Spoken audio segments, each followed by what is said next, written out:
So a few years back, I originally capped off my Ninja Turtles Retrospective series by reviewing the current animated show produced by Nickelodeon, which had only completed its first season at the time. And I probably came off not liking it that much. And to this day, I remain kind of torn about it. I do get where they are going with this series. I do believe you have to go in a different direction to give such a show its own identity separate from the previous incarnations. And yeah, much of my own issues with the show stem mainly from them turning April into a teenager. Still, now that the show is 4 seasons old, with reports saying the 5th season will be its last, now is probably as good a time as any to go back and see where this series is really going. So get your pizza and katanas ready, because the Ninja Turtles Retrospective is back with the 2nd season of the Nickelodeon Ninja Turtles series. Now, back when I reviewed the 1st season, I didn't talk much about how it ended because the series was still young and I really didn't want to spoil that much. But I definitely need to reveal those plot elements now in order to move forward. The 2-part season finale had the Krang plan to use the dimensional portal to bring the Technodrome to Earth. Only now, instead of a giant golf ball on wheels, the Technodrome looks like a giant barnacle. The Turtles did destroy the portal, rescue April from the Krang, and send the Technodrome plummeting into the sea. Where have I heard that before? But perhaps the biggest plot element came in Splinter's confrontation with the Shredder. Shredder drew Splinter out for the battle by kidnapping April, but Splinter backs away from the fight when Karai gets involved, because it turns out Karai is actually Splinter's daughter that Saki stole from Yoshi. The 2nd season opens with the Turtles still celebrating their victory over the Krang, causing Splinter to worry that they're getting soft. But the party ends when they find out that the Krang are back and looking to transport something. April and her dad help the Turtles track down Krang's ship to find the Krang are transporting mutagen, and things don't work out so well. No! April! No! Every single level of bullcrap there! You're telling me that every single one of the other canisters stayed intact upon hitting steel and concrete, but that one shatters upon hitting flesh? That is the biggest cop-out I could ever think of for adding in the plot twist of a guy getting mutated. And I saw a character in the 1st series get mutated from a malfunctioning disintegrator unit. Oh no! No! No! Oh, and after that, we get this.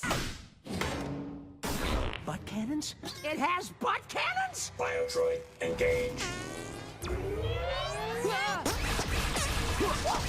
Please tell me this show didn't just do its own version of Johnny Test's farting powers! Yeah, for everything about this series that I do find good, and I will get to that, there's a lot of sophomoric and gross-out humor in this show, and let's just leave it at that, because we have a lot else to cover. Naturally, April gets outraged and blames the Turtles for what happened to her dad, and so the next 5 episodes are all about them searching the city for the canisters, while April just stays at home alone with no adult supervision, I guess, but she's still responsible enough to go to school where she meets, oh no, no. Nice job stomping my puck like that. Yep, Casey Jones is a kid in this show as well. And he's pretty much the stereotypical jerk jock from any 90s movie. And remember in the 4Kids series where they gave Casey this whole backstory about becoming a vigilante because a street gang killed his brother? Here he basically does it because he's wrapped up in his whole little fantasy world. It's almost like making all the characters into kids was a bad idea or something. Anyway, as they start searching for the canisters, the second episode has them facing mutant squirrels that duplicate one another inside people's stomachs. This is starting to sound like a bad comic book plot. No, seriously, a major plot point in this episode is that everything happens exactly like it does in Mikey's comic books. And that brings us into another big problem with this show. Mikey has become really annoying. I didn't have time to rewatch all of season 1 in preparation for this review, but I do not recall Mike being this much of an absolute clueless moron. Let's not forget cottage cheese demon. If we didn't stuff him in that microwave, the earth would be drowned in living cheese. For the 22nd time, Mikey, there was no cottage cheese demon ever!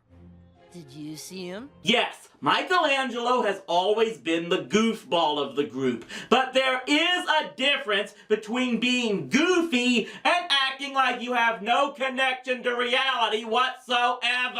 My ooze scanner is going crazy again. I told you mutagen was close by. Ah, your scanner's about as useless as a trench coat on a turtle. Deep breaths. Deep breaths.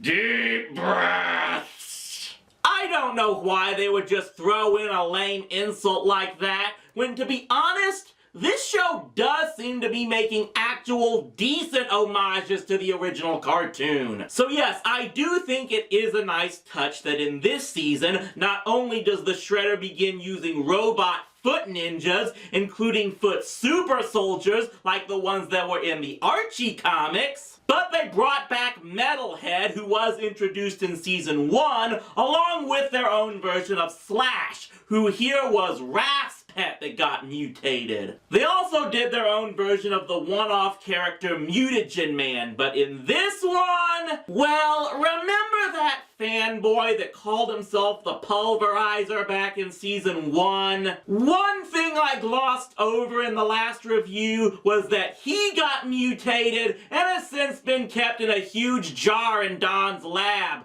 until he started drinking up the mutagen they'd been collecting and the mutagen solidified or something like that. Also, I guess it is kind of clever that they make it more clear that the turtles have to build their equipment out of actual stuff they find in the sewer, which is why Donnie's mutagen tracker was built out of a Game Boy, and the turtles get hooked on a bunch of VHS tapes of this Voltron Evangelion knockoff. At any rate, while all this goes on, Karai proves to be rather disobedient to her foster father, as while Shredder travels to Japan to find a new ally, she constantly defies him and goes after the turtles herself, targeting April in the process, and thus forces the turtles to rescue her, thus making April reconcile with them. Oops! Thanks, Donnie, for always being there, even when I didn't want you to be.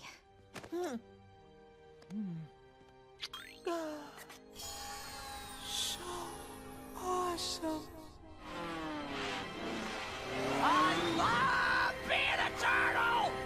Shredder returns with a new mutant warrior called Tiger Claw, but by this point, Karai has become conflicted because Leo told her that Splinter is her real father, and eventually she does defect to the turtles, only to get taken prisoner by the Shredder. Yeah, I will say this Shredder may be the most vicious one of all. And coming after the Utrom Shredder, that's saying something. He forced Stockman to work for him by making him wear a collar carrying mutagen vials, then got fed up with his experiments and mutated him anyway, turning Baxter into, yep, a mutant fly. And then he uses Karai as bait to lure Splinter and the turtles out. He says he wouldn't really mutate her, but the plan doesn't really work out. Leonardo!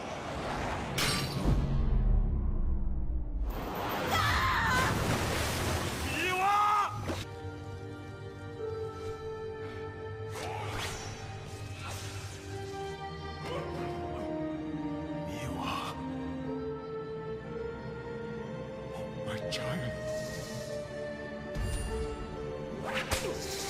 I shall avenge you, my daughter.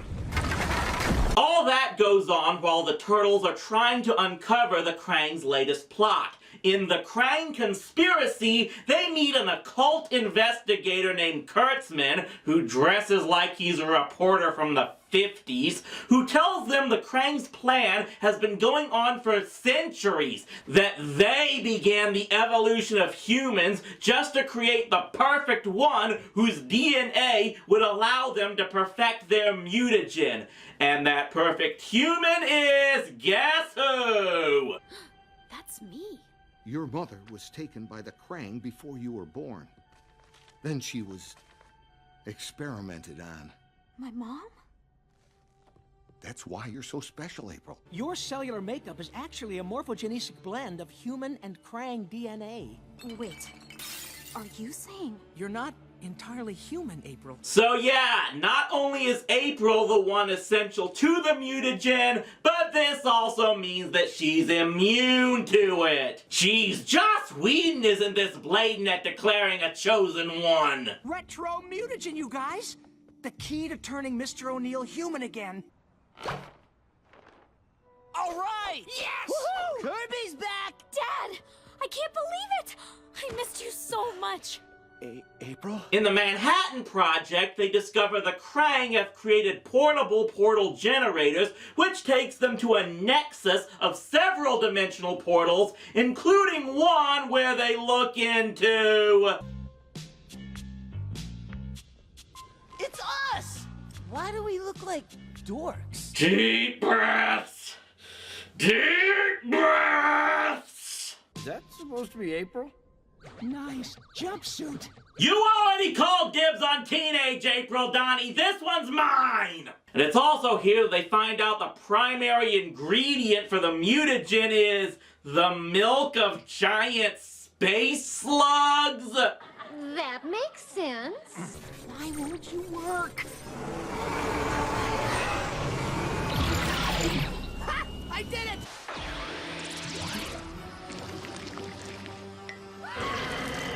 Hey, do you guys see that? Whoa, dudes, a giant freaky worm. Totally Mondo Bizarro. I bet that pesky Shredder and Krang are behind this. You know what that means, right, Leonardo? We take down the creepy crawler, and then we order pizza. Yes! Turtle power! Cowabunga! Okay, well at least they tried to duplicate Chuck Lorre and Dennis C. Brown's music. I'll give them 50 points for that. In the penultimate episode of the season, the Turtles end up in Dimension X, where the laws of physics seem to make no sense, so naturally Mikey figures out everything. With the help of Leatherhead, they discover the Krang have perfected the mutagen and plan to use it to transform Earth into a duplicate of their home. They destroy the Krang's operation, but because time moves faster in Dimension X, they know it won't be long in this world before the Krang return. The season concludes with the invasion, where Shredder agrees to aid the Krang in taking the Earth if they help bring him Splinter and cure Karai. I'm sure they can be trusted completely. The Footbots attack April and Irma. Yeah, did I mention they made Irma a goth version of Velma Dinkley in this show? I don't know how they could do much worse for this character than that. Holy chalupa! Turtles, turtles, turtles.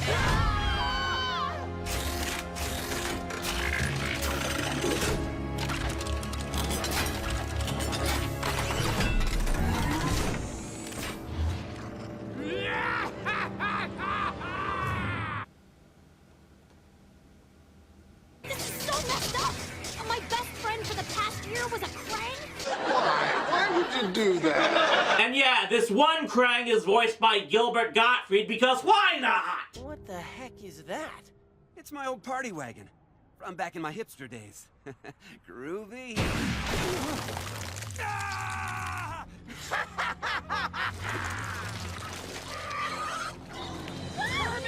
Not again!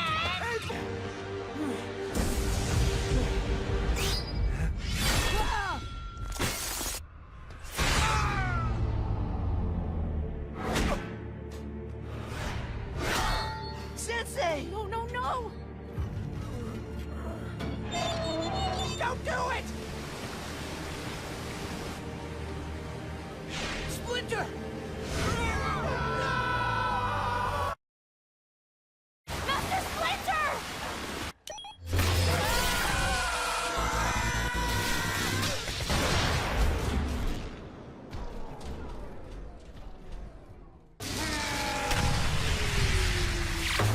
And that's how the season ends. The city is in ruin and overrun by the Krang, the turtles are on the run, with Leo near death, and Splinter's lost in the sewers, with the only comfort we as an audience get being that he was saved by Karai. You know, for kids!